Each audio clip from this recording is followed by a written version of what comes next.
त्रिमूर्ति ये वो नाम है जो कि हिंदू धर्म में एक बहुत ही बड़ा आदर्श है, जिसमें कि 3 सबसे बड़े देवताओं का संयोजन है।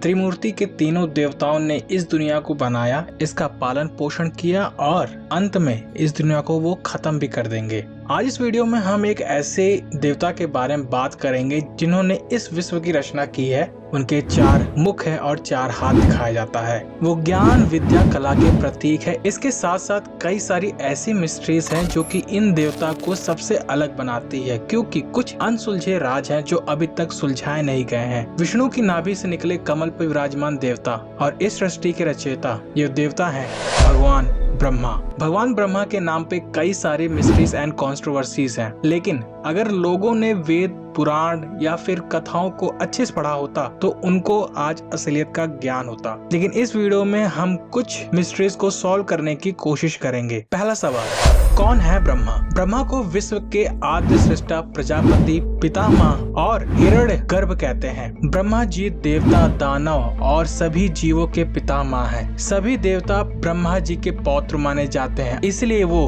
पितामह के नाम से भी प्रसिद्ध हैं। मत्स्य पुराण के अनुसार ब्रह्मा जी के 4 मुख हैं। 4 हाथों में वर मुद्रा, अक्षर सूत्र, वेद और कमंडल धारण किए हुए हैं। दूसरा सवाल, ब्रह्मा जी के माता पिता कौन थे? शिव पुराण के अनुसार ब्रह्मा, विष्णु, महेश के माता पिता सदाशिव और दुर्गा हैं, जो कि काशी में रहते हैं। ये कहानी कुछ इस तरह है कि एक आनंद रूप वन काशी में भ्रमण करते हुए एक समय शिव और शिवा को यह इच्छा उत्पन्न हुई कि किसी दूसरे पुरुष की सृष्टि करनी चाहिए और जिस पर सृष्टि के निर्माण का कार्यभार रखकर हम मुक्ति धारण कर लें। ऐसा निश्चय करके शक्ति सहित परमेश्वरी रूपी शिव ने अपने वामंग पर जब अमृत मल दिया तो वहाँ से एक पुरुष प्रकट हुए। शिव ने उस पुरुष को संबोधित करते हुए कहा, वत्स, व्यापक होने के कारण तुम्हारा नाम विष्णु विख्यात होगा। विष्णु के उत्पन्न होने के बाद सदाशिव और शक्ति ने दोबारा प्रयत्न करके ब्रह्मा जी को अपने दाहिने अंग से उत्पन्न किया और तुरंत ही उसे विष्णु की नाभि कमल में डाल दिया। ब्रह्मा जी ने उस कमल के सिवाय दूसरे किसी को भी अपने शरीर का जनक या पिता नहीं माना था। मैं कौन हूँ, कहाँ से आया हूँ, मेरा क्या कार्य है और मैं किसका पुत्र हूँ, ऐसे कई सारे सवाल को लेकर वो जल में ही तपस्या में लीन हो गए। इसी तरह कुछ समय बाद शिव और रुद्र की भी रचना हुई थी। तीसरा सवाल, ब्रह्मा जी की उत्पत्ति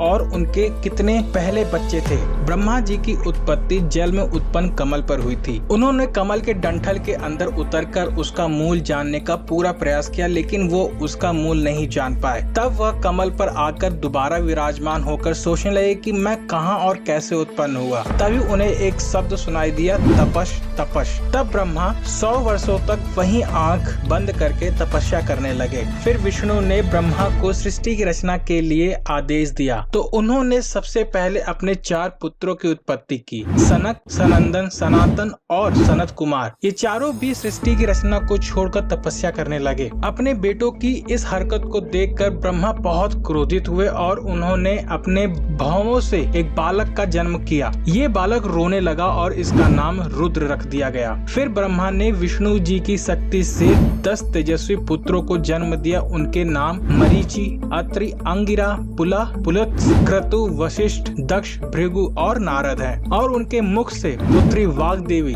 यानी कि माँ सरस्वती की उत्पत्ति हुई थी। फिर ब्रह्मा ने अपने शरीर के 2 अंश किए। एक अंश से पुरुष रूप में मनु और दूसरे रूप में एक स्त्री शतरूपा का जन्म हुआ। मनु और शतरूपा की संतानों को रहने के लिए श्री हरि ने 12 रूप धारण कर धरती पर उनको छोड़ दिया। अगला सवाल, ब्रह्मा जी की पूजा क्यों नहीं की जाती?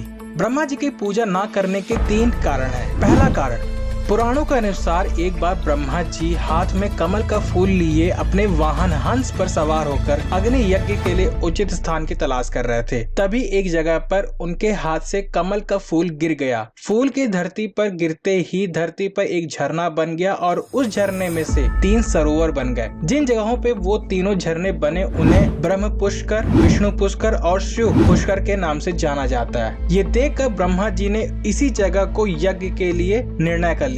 यज्ञ में ब्रह्मा जी की पत्नी का होना बहुत जरूरी था। ब्रह्मा जी की पत्नी सावित्री वहाँ नहीं थी और शुभ मुहूर्त निकला जा रहा था। इस कारण ब्रह्मा जी ने उसी समय वहाँ मौजूद एक सुंदर स्त्री के साथ विवाह कर लिया। वो सुंदर स्त्री एक ग्वाल थी जो कि वेद पुराणों में भी पारंगत थी, लेकिन यज्ञ में अपनी जगह पर किसी और औरत को देखकर सावित्री गुस्से से पागल हो गईं और उन्होंने ब्रह्मा जी को श्राप दिया कि जाओ, इस पृथ्वी लोक पे तुम्हारी कहीं पूजा नहीं हो। इस सावित्री के इस श्राप को देखकर देवता लोग डर गए। उन्होंने उनसे विनती की कि आप श्राप को वापस ले लीजिए, लेकिन जब उनका गुस्सा ठंडा हुआ तो सावित्री ने कहा, इस धरती पर सिर्फ पुष्कर में आपकी पूजा होगी। अगर कोई दूसरा आपका मंदिर बनाएगा तो उसका विनाश हो जाएगा। दूसरा कारण, शिव पुराण के अनुसार जब विष्णु एक बार शेषनाग पर बैठकर मेडिटेशन कर रहे थे तो ब्रह्मा जी प्रकट हुए। उन्होंने देखा कि विष्णु जी ने उनका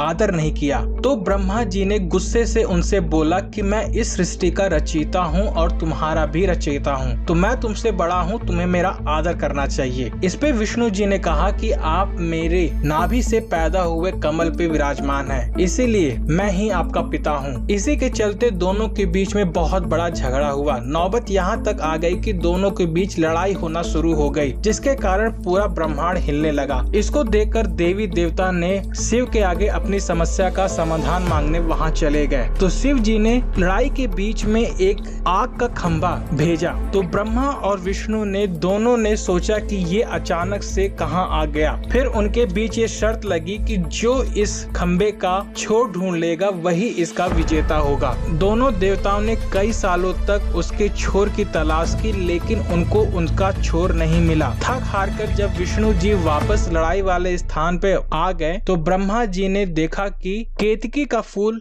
ऊपर से नीचे गिर रहा है। तो ब्रह्मा जी ने उस फूल से पूछा कि तुम यहाँ पे कैसे गिर रहे हो, जिस पर उस फूल ने जवाब दिया कि मैं कई सालों से गिरे जा रहा हूँ और मुझे भी नहीं पता मेरा अंत कहाँ होगा। जिस पे कि ब्रह्मा जी ने कहा कि जो मैं कहता हूँ वो तुम्हें करना पड़ेगा। ब्रह्मा जी उस केतकी के फूल के साथ लड़ाई वाले स्थान पे पहुँचे। तब उन्होंने विष्णु से कहा कि मैंने इस खंबे का छोर ढूंढ लिया है और ये केतकी का फूल उसका सबूत है। और केतकी के फूल ने भी विष्णु से झूठ बोल दिया। ऐसा देखकर जब आग का खंभा अचानक से ही शिव के रूप में बदल गया तो शिव ने ब्रह्मा के जिस सर ने झूठ बोला था उसको ही काट दिया और उन्हें श्राप दिया कि तुम त्रिदेव होने के बावजूद भी तुम्हारी पूजा कहीं नहीं होगी। तीसरा कारण, ब्रह्मा जी के मनमोहक रूप को देख स्वर्ग की अप्सरा मोहिनी एकदम मोहित हो गईं और वह समाधि में लीन ब्रह्मा जी के समीप जाकर उनके साथ आसन पर बैठ गईं। जब ब्रह्मा जी ने अपनी आंखें खोली तो उन्होंने मोहिनी से पूछा, देवी आप स्वर्ग का त्याग करके मेरे समीप क्यों बैठी हैं? तो मोहिनी ने कहा, हे ब्रह्मदेव, मेरा तन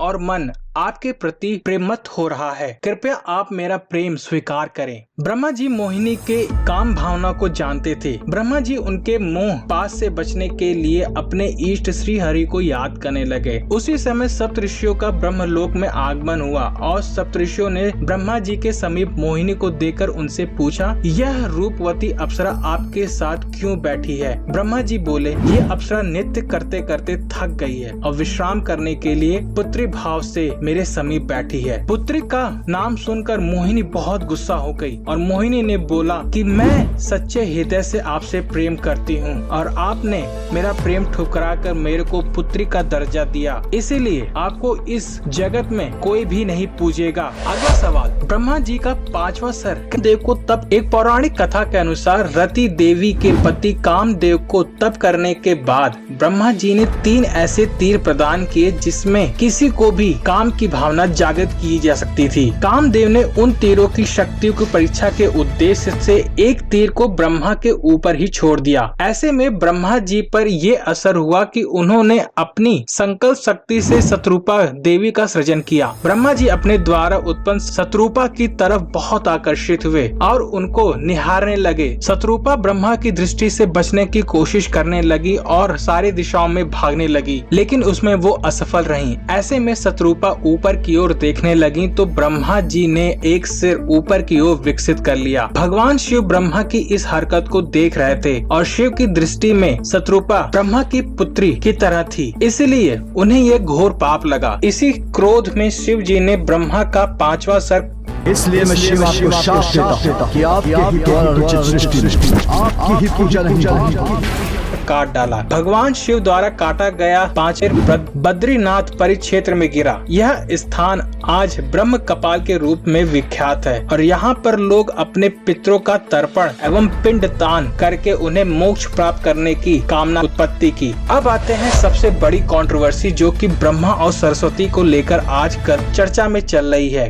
कई सारे व्हाट्सएप मैसेज और फॉरवर्ड्स इस चीज को बहुत ही गलत तरीके से दिखा रहे हैं कि ब्रह्मा ने अपने ही पुत्री से विवाह किया और ब्रह्मा और सरस्वती ने मिलकर मनु को पैदा किया था। वैसे कहा जाता है कि ये सारी बातें दो पुराणों में बताई गई हैं। एक है सरस्वती पुराण और दूसरा है मत्स्य पुराण। लेकिन अब पहली बात यही फंस जाती है कि ये सरस्वती पुराण कौन सा पुराण है। हमने अष्टादश पुराण को सुना है, उसमें सरस्वती पुराण का कोई भी नाम नहीं है। फिर ये कौन सा नया पुराण आ गया जिसके आधार पर ब्रह्मा जी ने अपनी बेटी से ही विवाह कर लिया। और दूसरा मत्स्य पुराण, उसमें भी ना तो किसी श्लोक का कोई संदर्भ है और ना ही किसी खंड में ये बताया गया है। पहली बात तो ये समझने वाली है कि ऐसी कोई कहानी जो कि इंटरनेट से पढ़कर सत्य मान ली जाती है वो संदर्भ में उपलब्ध ही नहीं है। जिसका संदर्भ उपलब्ध हो उसे भी स्वयं देखिए कि वो कैसा है या नहीं है। पहले समझने वाली बात यह है कि जब हम कहते हैं कि ब्रह्मा पिता है तो इसका अर्थ है कि जो भी उनसे पैदा हुआ है वो उसके पिता हुए। किंतु ब्रह्मा जी से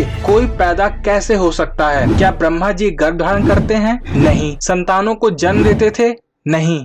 ऐसा कुछ होता ही नहीं था। स्कंद पुराण में लिखा है कि उस समय मानसी सृष्टि होती थी। मानसी सृष्टि का मतलब है कि मन से उत्पन्न होना। जैसे कि शिव जी ने वीरभद्र को पैदा किया था तो आप ये कह सकते हैं कि वीरभद्र शिव जी के बेटे थे? नहीं, वीरभद्र शिव जी के एक रचना थे जो कि उनके क्रोध से बना था। ऐसे ही कोई भी ब्रह्मा जी से उत्पन्न हुआ था तो वो उनकी रचना थी। ब्रह्मा जी ने नारद, जामवंत, सनक, सनंदन, सनातन और सनत कुमार, भृगु आदि जैसे बहुत से मानव कृतियां की थी। तो सरस्वती भी ब्रह्मा जी की मानस संतान थी, ना कि उनके पेट से पैदा हुई उनकी पुत्री या बेटी। अब क्योंकि सृष्टि में जो कुछ भी था ब्रह्मा से पहले तो सिर्फ शिव और विष्णु ही थे और कोई नहीं था। सारी सृष्टि भी ब्रह्मा जी ही बना रहे हैं तो जाहिर सी बात है यदि वो किसी से शादी भी करेंगे तो वो उन्हीं की रचना होगी और उनको वो रचना स्वयं ही करनी पड़ेगी। इसी तरह ब्रह्मा जी ने जब अपने दो टुकड़े किए थे